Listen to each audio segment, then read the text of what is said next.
সর্বশেষ আপডেট বাংলা সংবাদে সবাইকে স্বাগত। প্রথমেই সংবাদ শিরোনাম, পরে বিস্তারিত। বিএনপিকে আলোচনায় বসার আহ্বান জামায়াতের। বিএনপিকে আলোচনার আহ্বান জামায়াতের। বৈষম্যবিরোধী ছাত্র আন্দোলনের সাধারণ সম্পাদকের পদত্যাগ। বৈষম্যবিরোধী ছাত্র আন্দোলনের সব কমিটি স্থগিতাদেশ প্রত্যাহার। বিএনপিকে আলোচনায় বসার আহ্বান জামায়াতের। দেশের পরিস্থিতি নিয়ে খোলামেলা কথা বলতে বিএনপিকে আলোচনায় বসার আহ্বান জানিয়েছেন জামায়াতে ইসলামীর কেন্দ্রীয় নায়েবে আমির সৈয়দ আবদুল্লাহ মোহাম্মদ তাহের। রোববার রাজধানীর আল ফালাহ মিলনায়তনে জামায়াত আয়োজিত চলমান রাজনৈতিক পরিস্থিতি শীর্ষক এক সংবাদ সম্মেলনে তিনি এ আহ্বান জানান। জামায়াতে ইসলামী বিএনপির সঙ্গে কোনো ঝগড়ায় লিপ্ত হতে চায় না উল্লেখ করে তাহের বলেন, যাই করতেছেন এবার বন্ধ করুন, আসুন আমরা একসাথে বসি। তিনি বলেন, দেশের এ পরিস্থিতি নিয়ে খোলামেলা আলোচনা করি। বিএনপিকে আহ্বান করব একসাথে বসার। আমরা আলোচনা করব কিভাবে সত্যিকার অর্থে একটা স্বাধীন সার্বভৌম বাংলাদেশ তৈরি হবে। জামায়াতের নায়েবে আমির বলেন, রাজনীতির অনেক খেলা আছে, আমরা খেলতে চাই না। আগামীকাল সোমবার জামায়াতের দলীয় বৈঠক রয়েছে, সেখানে আমাদের পরবর্তী কর্মসূচি নিয়ে আলোচনা হবে। বিএনপিকে আনুষ্ঠানিকভাবে আলোচনার জন্য আহ্বান জানানো হয়েছে কিনা এমন প্রশ্নের জবাবে তিনি বলেন, আমরা এই আহ্বান এখন মিডিয়ার মাধ্যমে দিচ্ছি, দেখি তারা কাল মিডিয়ায় কি প্রতিক্রিয়া দেখায়।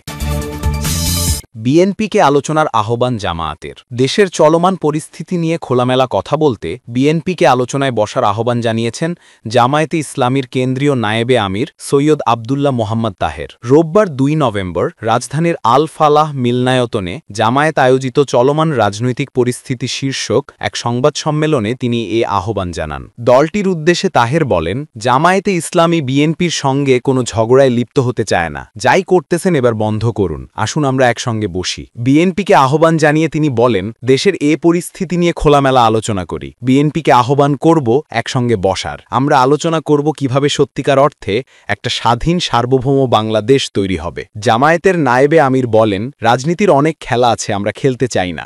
আগামীকাল সোমবার ৩ নভেম্বর জামায়াতের দলীয় বৈঠক রয়েছে, সেখানে আমাদের পরবর্তী কর্মসূচি নিয়ে আলোচনা হবে। বিএনপিকে আনুষ্ঠানিকভাবে আলোচনার জন্য আহ্বান জানানো হয়েছে কিনা এমন প্রশ্নের জবাবে তিনি বলেন, আমরা এই আহ্বান এখন মিডিয়ার মাধ্যমেই দিচ্ছি, দেখি তারা কাল মিডিয়ায় কি প্রতিক্রিয়া দেখায়।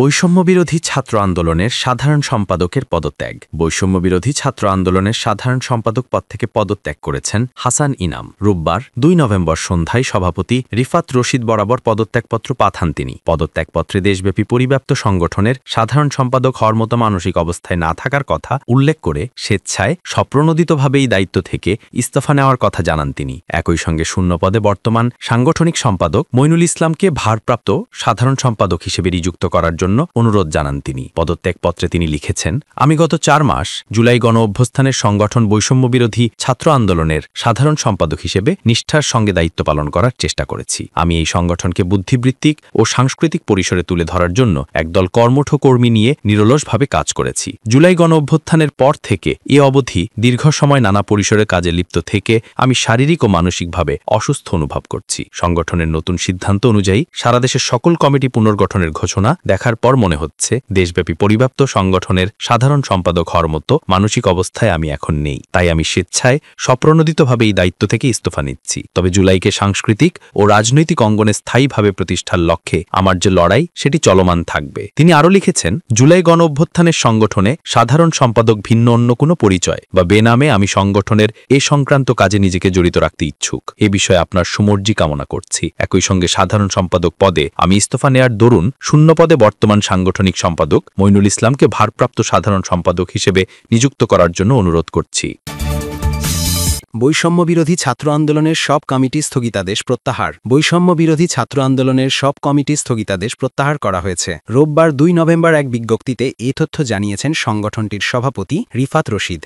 এতে বলা হয়, আমরা গভীর উদ্বেগের সঙ্গে লক্ষ্য করছি ২৪ জুলাই ছাত্র জনতার অভ্যুত্থান যে আকাঙ্ক্ষা উদ্দেশ্যে নিয়ে সংগঠিত হয়েছিল তার পূর্ণ বাস্তবায়ন এখনও হয়নি। বরং দেখা যাচ্ছে জুলাইয়ের শহীদ পরিবার ও আহতদের চিকিৎসা ও পুনর্বাসন যেমন নিশ্চিত করা হয়নি, তেমনি তাদের নিরাপত্তাও যথাযথভাবে নিশ্চিত নিশ্চিত করতে ব্যর্থ অভ্যুত্থানের সরকার। বিজ্ঞপ্তিতে বলা হয়, ইতোমধ্যে বিভিন্ন স্থানের শহীদ পরিবার ও আহতদের ওপর হামলার ঘটনাও ঘটেছে, যা অত্যন্ত উদ্বেগজনক।